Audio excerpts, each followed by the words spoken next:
গভীর সাগর, নেই mobile network. এই সুযোগে ছদ্মবেশে ট্রলার নিয়ে হানা দেয় দস্যুরা। জেলেদের মারধর করে ছিনিয়ে নেয় শিকার করা মাছ।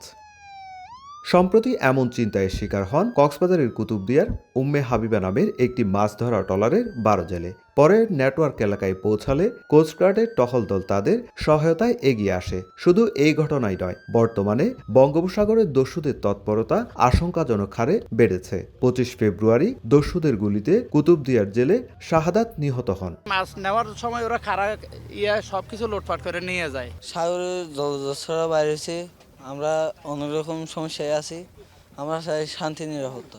এ অবস্থায় শুক্রবার সকাল থেকে কোস্টগার্ড বেস চট্টগ্রাম এবং জাহাজ কুতুবদিয়ার সমন্বয়ে দিনব্যাপী সাঁড়াশি অভিযান চালানো হয়। বাড়ানো হয়েছে গোয়েন্দা নজরদারি। সকল রকমের প্রযুক্তি এবং সক্ষমতা আমাদের রয়েছে। বাংলাদেশের জেলেদের দুশ্চিন্তার কোনো কারণ নেই।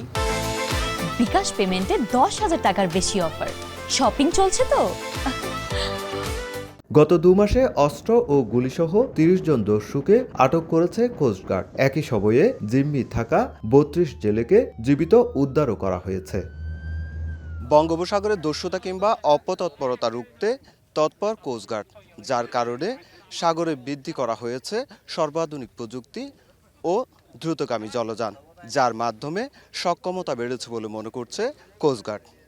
বঙ্গোপসাগর থেকে সুজাউদ্দিন রুবেল, সময় সংবাদ, কক্সবাজার।